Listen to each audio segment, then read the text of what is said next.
Salam sejahtera untuk kita semua. Pelajaran Sekolah Sahabat dengan tema utama Kejadian, pelajaran kelima, Semua Bangsa dan Babel. Senin, 25 April, Silsilah Kejadian.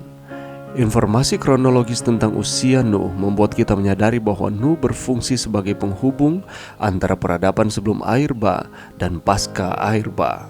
Dua ayat terakhir dari cerita sebelumnya membawa kita kembali ke mata rantai terakhir dari silsilah Adam. Karena Adam meninggal ketika Lamek, ayah Nuh, berusia 56 tahun, Nuh pasti pernah mendengar cerita tentang Adam yang bisa dia sampaikan kepada keturunannya sebelum dan sesudah air bah. Bacalah Kejadian 10. Apakah tujuan silsilah ini di dalam Alkitab? Silsilah Alkitab memiliki 3 fungsi. Pertama, ini menekankan sifat historis dari peristiwa-peristiwa Alkitabiah yang terkait dengan orang-orang nyata yang hidup dan mati, serta yang hari-harinya dihitung dengan tepat. Kedua, ini menunjukkan kontinuitas penulis dari zaman kuno hingga kontemporer, membangun hubungan yang jelas dengan masa lalu hingga masa kini. Ketiga, ini mengingatkan kita pada kerapuhan manusia dan efek tragis dari kutukan dosa dan akibatnya yang mematikan pada semua generasi setelahnya. Perhatikan bahwa klasifikasi keturunan Ham, Sem, dan Yafet tidak mengikuti kriteria yang jelas.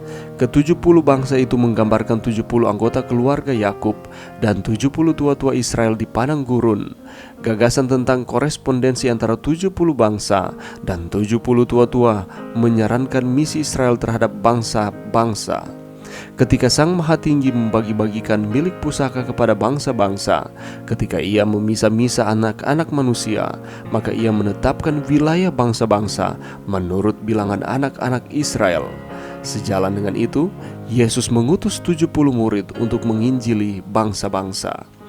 Apa yang diperlihatkan informasi ini kepada kita adalah hubungan langsung antara Adam dan para leluhur. Mereka semua adalah tokoh sejarah, orang-orang nyata dari Adam dan seterusnya. Ini juga membantu kita memahami bahwa para bapa bangsa memiliki akses langsung kepada saksi yang memiliki ingatan pribadi tentang peristiwa kuno ini. Bacalah Matius 1 ayat 1-17. Apakah yang diajarkan hal ini kepada kita tentang betapa historisnya semua orang ini?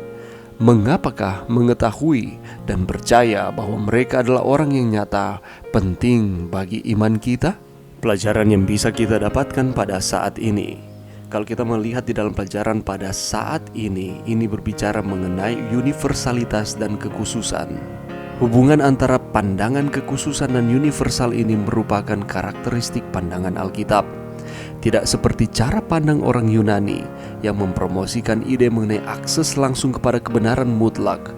Para nabi Ibrani berbicara tentang Allah yang memilih satu umat, dan kemudian anaknya yang melaluinya dia menyatakan dirinya kepada umat manusia melalui garis keturunan umat yang dipilih ini, yakni bangsa Israel, berasal dari keturunan Adam dan Hawa.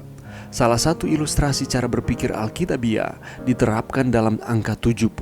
Ada 70 bangsa yang tercantum dalam daftar bangsa-bangsa dalam Kejadian pasal 10 yang menggambarkan 70 anggota keluarga Yakub dan 70 tua-tua dari Israel di padang gurun. Korespondensi antara 70-an ini tampaknya mendasari Ulangan 32 ayat 8 yang berbicara tentang Allah menetapkan wilayah bangsa-bangsa menurut bilangan anak-anak Israel.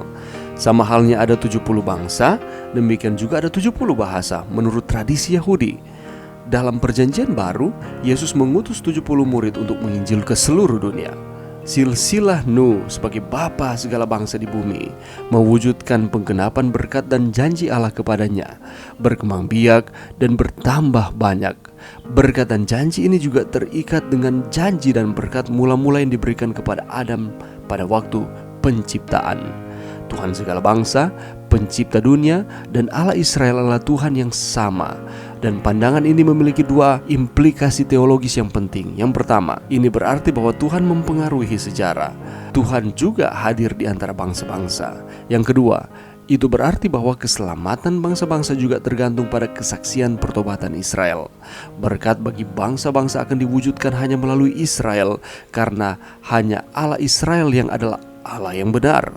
Pelajaran dari Alkitab Ibrani, sejarah Israel, dan peristiwa-peristiwa yang terjadi pada orang-orang Yahudi dan yang dicatat dalam Perjanjian Baru memiliki makna penebusan bagi bangsa-bangsa. Yang bisa kita pelajari pada saat ini adalah ada hubungan langsung antara Adam dan para leluhur. Mereka semua adalah tokoh sejarah, orang-orang nyata dari Adam dan seterusnya. Ini bukan hanya cerita fiksi atau mitos saja. Ini adalah benar-benar terjadi. Allah ada di sepanjang sejarah umat manusia, mulai dari penciptaan ketika manusia jatuh ke dalam dosa, sampai pada peristiwa penebusan Kejadian 3 ayat 15, sampai di zaman kita saat ini. Kita berterima kasih kepada Tuhan karena Allah terus melindungi dan memberkati. Allah memilih suatu bangsa, yakni bangsa Israel, dan dari garis keturunan bangsa ini Mesias itu ada, dan tujuannya adalah hanya untuk kebaikan kita manusia. Lewat pelajaran silsilah kejadian ini menyatakan kepada kita bahwa Allah itu ada, dan sebagaimana Ia telah menyertai umat pilihannya, demikian pula Ia akan terus bersama-sama dengan kita. Mari berdoa. Terima kasih Tuhan atas firman-Mu pada saat ini. Terima kasih karena kami memiliki Allah yang setia, yang terus memperhatikan akan umat-umatnya. Ini doa kami di dalam nama Yesus. Amin.